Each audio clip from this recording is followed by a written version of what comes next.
फिर पैसा बोलता है मैं आपका स्वागत है। मैं आनंद श्रीनिवासन।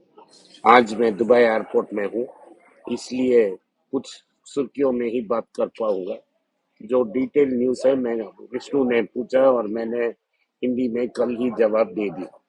तो आज मार्केट 250 पॉइंट ऊपर है। ये डेड कैट बोन्स है।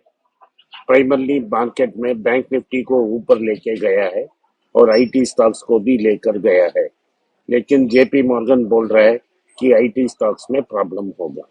आज का मुख्य खबर यह है कि मारन्स के बीच में कुछ गड़बड़ हो रही है। मैंने कभी भी सन टीवी को अपने रिकमेंड नहीं किया फॉर ऑब्वियस रीजंस। लेकिन जब दो प्रमोटर्स सेपरेट होना चाहते हैं, इसके उदाहरण मैं दो कंपनी के मैंने बात करता था, एक टीवीएस ग्रुप और दूसरा गॉडरेज। इस साल दोनों ग्रुप में प्रमोटर्स ने सेपरेट किया और हमें कोई इफेक्ट ही नहीं मिला, पीसफुली सेपरेट हो गया। टाटा ग्रुप में एक जनरेशन से दूसरा जनरेशन को बैटन पास हुआ, उसमें भी कोई कंफ्यूजन नहीं था। नियोल टाटा के बच्चे हैं, वो भी पब्लिक को पता नहीं था। मुझे हाईलाइट करना पड़ा मेरे तमिल चैनल में। बैटन ऐसा ही पास होता है। पब्लिक फाइट इस नो से स्टॉक वैल्यू में कुछ प्रॉब्लम ही आता है। एचडीबी फाइनेंशियल सर्विसेज का आईपीओ आ रहा है और एचडीबी फाइनेंशियल सर्विसेज का आईपीओ हमारे लिए एक लॉटरी की तरफ चांस है। नहीं मिलेगा, 25th ओपन कर रहा है, 27। अगर आपके पास लक है तो आपको मिल सकता है। ग्रे मार्केट प्रीमियम में 6 टाइम्स बुक हो रही है, 1250 रुपया में। लेकिन आईपीओ प्राइस 760 है, तो डिस्काउंट में बेच रहे हैं। इसके बाद भी एचडीएफसी बैंक को 70% के ऊपर पोजीशन होगा। जहां बैंक पहुंच नहीं पाएगा, वहां ये कंपनी पहुंच पाएगा। तो ये फोर्थ लिस्टिंग है और ये एचडीएफसी बैंक को भी फायदा में होगा। तो अगर आप चाहें तो लॉटरी में पार्टिसिपेट कर सकते हो, और लॉटरी में अगर आपको लग गई तो आपके लिए ये खुशखबरी है। मैक्को फार्मा के बारे में न्यूज़ होगा तो मार्केट में गिरा होगा, मैंने देखा नहीं। अगर मार्केट में स्टॉक को गिर गया तो आपको कंसिडर करने के लिए एक बेहतरीन मौका है, क्योंकि 7 एफडीए ऑब्जर्वेशन एक कोतुर प्लांट पे आया है। लेकिन मैनेजमेंट कमेंट्री में ये कहा है कि हम सारे कंसर्न्स को with in time frame adjust कर लेंगे और मैनेजमेंट वो जो कहता है वो कर लेगा। आरबीआई ने फिर से गोल्ड लोन में कुछ क्लैरिफिकेशन दी है। उन्होंने कहा है कि इंटरेस्ट पेएबल ऑल्सो को भी एलटीवी में जोड़ना है, तो 85% से 75% का होगा एलटीवी। और कहा है जो भी लोन जो 2.5 लाख के नीचे है, उस पर ये इंटरेस्ट एक्यूरल नहीं कंसिडर नहीं करना है और कैश फ्लो नहीं देखना है। लेकिन अगर लोन 2.5 लाख के ऊपर है तो आपको कैश फ्लो स्टेटमेंट भी लेना है कि किधर से पैसा वापस आएगा। मेरे से ये अच्छा मूव है। मुथूट फाइनेंस 1.5% डाउन है, लेकिन मनप्पुरम 2% अप है। मनप्पुरम रियली गरीब लोगों को पैसा देता है, मुथूट फाइनेंस अपर मार्केट को देता है, इसीलिए डिफरेंस है। ये अच्छा मूव है ताकि गोल्ड का दाम गिरे तो कुछ प्रोटेक्शन हो सकता है। लेकिन अगर इस लिमिट को 5 लाख में कर दिया गया है तो कर दिया तो अच्छा होगा, क्योंकि एक सर्जरी का दाम 5 लाख होता है और कॉलेज फीस भी लगभग 1 साल के लिए 5 लाख होगा। तो 2.5 लाख से उस लिमिट को 5 लाख बढ़ाने से most of the problem solve हो जाएगा। तो आप एचडीबी को भी ले सकते, लॉटरी में पार्टिसिपेट कर सकते हो, नाटकों में हॉकी प्ले कर सकते हो। और गोल्ड लोन के बारे में हमारा खबर और एनालिसिस आपने देखा। जापान में इन्फ्लेशन 3.75% हो गया। इसका मतलब है कि जापान इंटरेस्ट रेट बढ़ाएगा। इसका मतलब है हेन स्ट्रेंथन होगा। और मैंने ये कॉल पहले ही दिया था। तो ये रहा आज का खबर, लेकिन इसके बाद डिटेल विष्णु से मैंने बात किया। Namaste, sir. नमस्ते। Sir, what is happening between Iran and Israel? How should we hedge ourselves? If I have some money, should I invest or wait? तो ये अच्छा सवाल है। उन्होंने ये पूछा है कि ईरान इराक में क्या हो रहा है। और कहाँ इन्वेस्ट करना है, अगर मेरे पास कुछ पैसा है मैं क्या करूँ? तो इसका जवाब सीधा है, मैं बताता हूँ। तो ईरान और इसराइल की एक बड़ा हिस्ट्री है। ईरान अमेरिकन टाइम स्टेट होता था एक ज़माने में, एक शाह का राज होता था 80 की साल तक। 80 में एक रेवोल्यूशन हुआ और आयतुल्ला khomeini ने पावर कैप्चर कर ली। आयतुल्ला khomeini का 2 प्रिंसिपल था, anti Zionism, anti America, anti western. तो ये बहुत बड़ा प्रॉब्लम निकला और उन्होंने इराक के रूट से उन्हें डिस्प्लेस करने की कोशिश की, वो फेल हो गया। khomeini ने कमेनी नाम का एक आदमी को पावर सौंप लिया, जो पिछले 30 साल से राज कर रहा है। वो अब 86 साल के हो चुके हैं। वो सुप्रीम लीडर हैं और वो एक अथॉरिटेरियन रेजिम चला रहे हैं।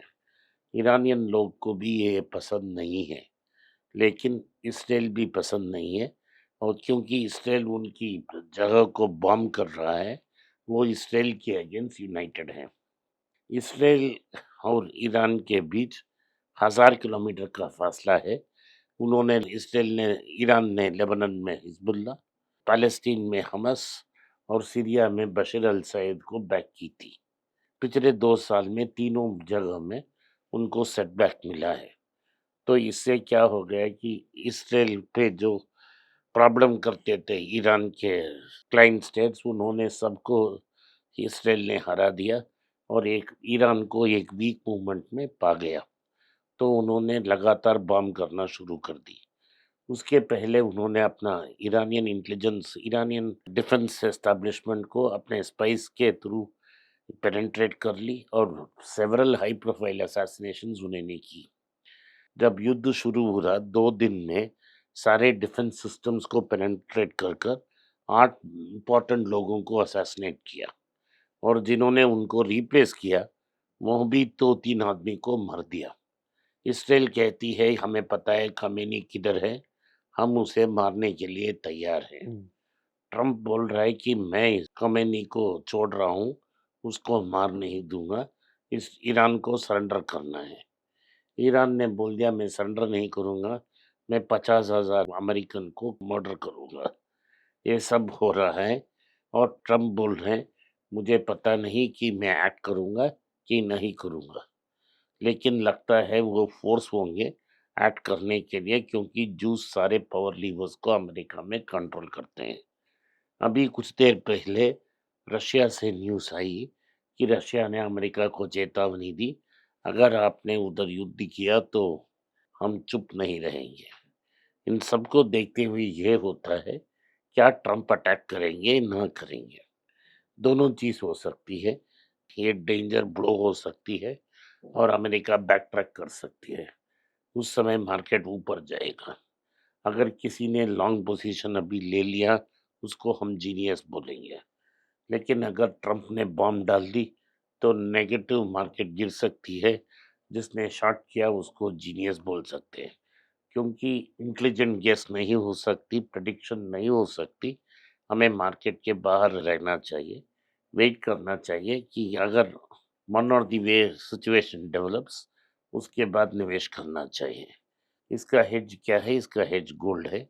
अमेरिका में गोल्ड ओवरऑल फ्लैट है, नेगेटिव बेस में ट्रेड हो रहा है, लेकिन क्योंकि रुपया नीचे जा रहा है, गोल्ड ऊपर जा रहा है। तो हमारे पास परफेक्ट हेज है। हमने सारे फार्मा कंपनीज और एक्सपोर्ट कंपनीज में भी निवेश किया है, क्योंकि जब रुपया का दाम गिरेगा और डॉलर ऊपर जाएगा हमको फायदा मिलता है। तो हम वेट करेंगे कि क्या होने वाला है। अगर कुछ पर्टिकुलर लिस्ट में हमारे रेंज में आता है तब हम उसको कंसिडर कर सकते हैं, नहीं तो वेट करना ही बेहतर Okay. एडवाइस होगा। Okay, sir. So, as far as the IPO market is concerned, the next week will be so busy with 15,000 crore या worth of IPO. So, तो should we अगला at least leap into it? अगला हफ्ता very busy हफ्ता होगा। 25 जून को HDB financial services, जिसको HDFC की सब्सिडरी माना जाता है, उनके पास 94% की होल्डिंग है और आरबीआई का डिमांड है कि जो एनबीएफसीज को हम अपर टायर फाइनेंशियल सर्विसेज मानते हैं, उनको लिस्ट किया जाए। तो एचडीबी को लिफ्ट कर रही है और लगभग 20% या 25% स्टॉक को कम कर रही है। तो आईपीओ साइज मुझे पता नहीं, लगता है मुझे 10,000 करोड़ तक वो उसे रिलीज करेंगे और ओवरऑल मार्केट कैप बहुत स्ट्रांग होगा, क्योंकि अभी financial services industry flavour of the month है। तो इससे एचडीएफसी को ऑफर फॉर सेल से कुछ पैसा मिलेगा, उससे उनका इक्विटी बफर भी बेहतर हो जाएगा और वो इक्विटी बफर से उनकी इनडायरेक्टली क्रेडिट डिपॉजिट रेशियो पर भी असर पड़ सकता है। तो ये एचडीएफसी के बारे का न्यूज़ है। दूसरा बड़ा आईपीओ अभी तक हमें पता नहीं, लेकिन 2-3 महीने में आने वाला है, वो है टाटा कैपिटल का। Hmm.